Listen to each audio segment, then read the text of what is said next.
জীবনে অনেক কিছু করার ইচ্ছা আছে, কিন্তু অসুস্থতা মনে হচ্ছে থামিয়ে দিচ্ছে।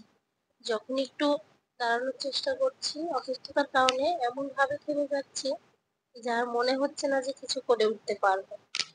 আসসালামু আলাইকুম বন্ধুরা, সবাই কেমন আছেন? আশা করি আল্লাহর অশেষ রহমতে সবাই ভালো আছে। আলহামদুলিল্লাহ, আপনাদের দোয়ায় কিছুটা ভালো আছে।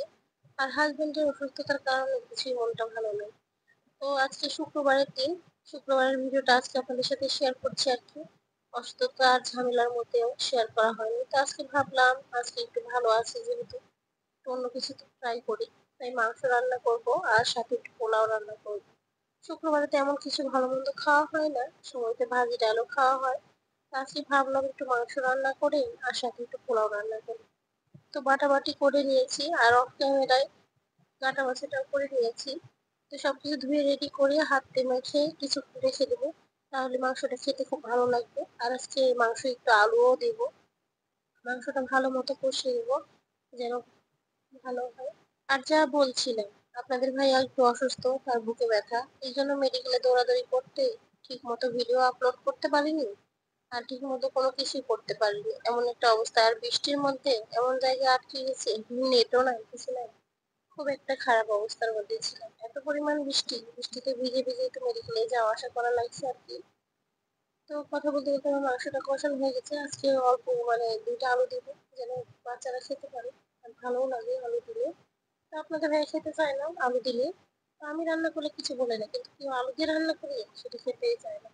তো যাই হোক, যেটা বলছিলাম, আপনাদের ভাইয়াকে মেডিকেল নিয়ে সবকিছু টেস্ট করালাম। টেস্ট করে আল্লাহর রহমতে সব রিপোর্ট ভালো, কিন্তু টেনশন, সব সময় টেনশন করে। এত টেস্ট করে, এত ডাক্তার দেখায়, কোনো কিছুই সমস্যা ধরা পড়ে না, শুধু টেনশন করে। আল্লাহ কি যে টেনশন তাকে দিয়ে রেখেছে সেটা আল্লাহই জানে। এত বলি যে নামাজ পড়ো, সবকিছু ভালো হয়ে যাবে, আমার কথা শুনেই না। যাই হোক, কথা বলতে বলতে আপনাদের সাথে আমার মাংসটা প্রায় কষানো হয়ে গেছে, ঝোলের পানি দিয়ে আমি আর চুলায় দিয়ে দিয়েছি। আর এখন আমি পোলাওটা রান্না করে নেবো। একবারে সাদা মাটা করে পোলাও রান্না করি, আমি তেমন কোনো কিছু করি না। বেরেস্তাটাও তেমন একটা করা হয় না, কেননা এরা গ্রামের মানুষ পোলাও খাওয়াটাই বুঝতো না যে এখন আমার জন্য তারা খায়। আমি তো পছন্দ করি পোলাও ভাত, আর ওরা পছন্দ করতো না। এখন আমার দেখা দেখি খাওয়া শুরু করছে, আর আমার গলাটারও এমন একটা অবস্থা হয়েছে যে ভয়েসটা দিতে আমার খুব কষ্ট হচ্ছে, গলার মধ্যে যে কি হচ্ছে।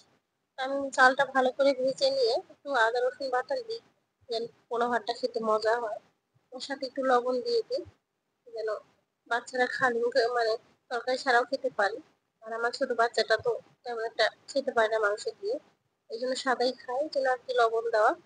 আর আপনার গরম পানি করছিলাম, সেটা আবার দিয়েছি, তখন দেখছি কম পড়ে গেছে, তা আবার সাথে সাথে ঠান্ডা পানি দিয়ে দিয়েছি। তো কোনো সমস্যা হয় না, আমি বেশিরভাগ সময় ঠান্ডা পানি দিয়ে রান্না করি। আর গরম পানিটা করেছিলাম মাংস দিব, কিন্তু ভুলেই গেছি। আর এই দেখেন, ক্যামেরা অন করেছি কিন্তু স্কিপ হয়ে গেছে, মরিচ দেওয়াটা আর ভিডিওতে ওঠেনি। কি একটা অবস্থা, মানে আমার এমন হয় সময় সময়তে ক্যামেরাতে টাচ করি কিন্তু অন হয় না। তো যাই হোক, বলতে বলতে আমার পোলাও ভাতটা প্রায় হয়ে গেছে। আর একটু আমার মাংসটা ফাইনাল লুক দেখেন কতটা সুন্দর আসছে। লবণ কম হয়েছিল, লবণটা দিয়ে নিলাম। আর একটু মশলার গুঁড়া দিয়ে দিলেই ব্যাস, রান্নাটা আমার শেষ। তো এতক্ষণ পর্যন্ত যারা যারা আমার ভিডিওটা দেখেছেন তাদের অসংখ্য ধন্যবাদ। সবাই ভালো থাকবেন, সুস্থ থাকবেন। আর আমার ভিডিওগুলো লাইক কমেন্ট শেয়ার করে দিবেন। আর ভুল ত্রুটি হয়ে থাকলে ক্ষমা দৃষ্টিতে দেখবেন। এতক্ষণ যারা যারা ভিডিওটা দেখছেন তাদের অসংখ্য ধন্যবাদ। সবাই ভালো থাকবেন, সুস্থ থাকবেন। ভিডিওটা এই পর্যন্ত, আল্লাহ হাফেজ।